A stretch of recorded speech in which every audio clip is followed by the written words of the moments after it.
I'm a single mother, single parent, and I have one daughter who's 10 years old. At first I stayed with friends. I was kind of living on a mattress in a friend's bedroom, trying to figure out where to go. I was still on maternity, trying to find a place to live. That was sort of my first thing, was where am I going to live? And then eventually, once I came off maternity, get a job. And I finally got a call from a building down in the downtown east side. The building was actually quite overrun with cockroaches. And despite the fact that they brought in pest control regularly, there was no way they could combat them. And I reached the point in that unit where I simply wouldn't cook. I wouldn't bring food into the house at all because I just couldn't stand them. I've been married for 5 years. My husband is from Cameroon in Africa. I'm from China in Tianjin. And we have a son who is 3 years old. We're paying like 70% of the income on the rent.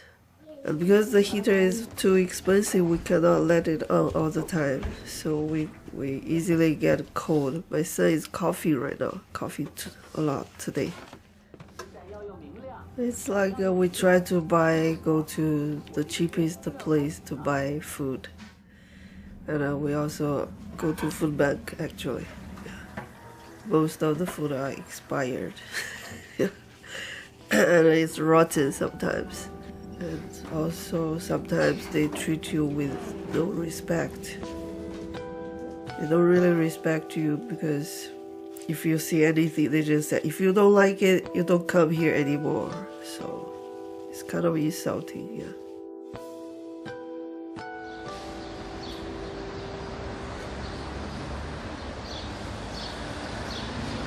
Being constricted because of money is a very challenging position to be in, and for the last 10 years it has been our struggle. I mean, I've done the best that I can to give Hannah everything that I can for the best price.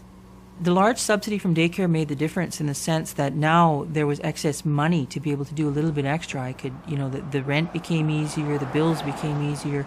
I could go out to the grocery store and spend more than $100 a week now. And other things weren't too bad. I could get her into swimming and things like that. But other activities, no, there just was no way. With the time and with the money, anything that required an extra monthly payment, no, it simply wasn't going to happen. My husband works as a security. He goes late, coming back late sometimes, no bus or wait bus for 21 hours.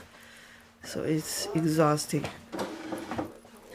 Yeah, right now the child care is the biggest issue. Because my son, if he doesn't have a child care, I cannot go to work.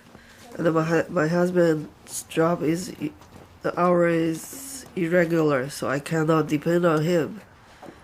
So I cannot find any job right now.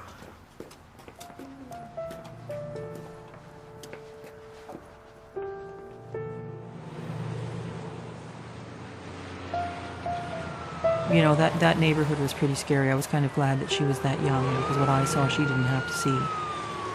I didn't really feel unsafe. I never went out at night. But yeah, it was a pretty marginal neighborhood, but that was the only choice I had at the time. That stress does affect your social life. It affects everything because you start to go into a state of depression or just a state of anxiety.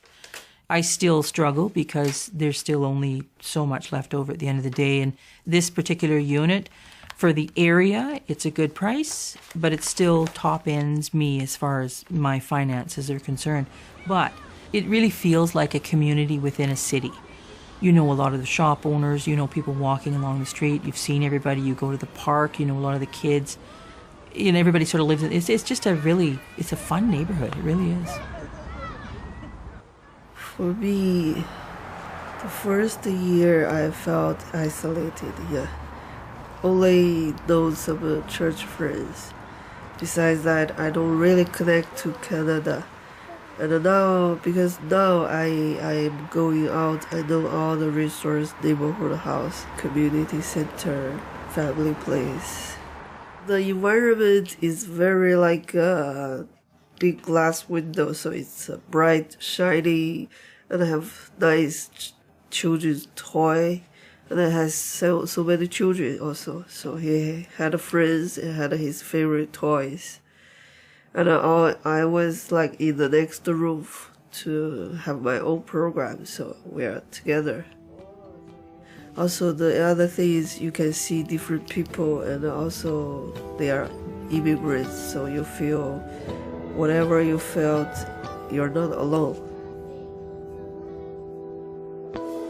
I wish I knew it earlier when I arrived here.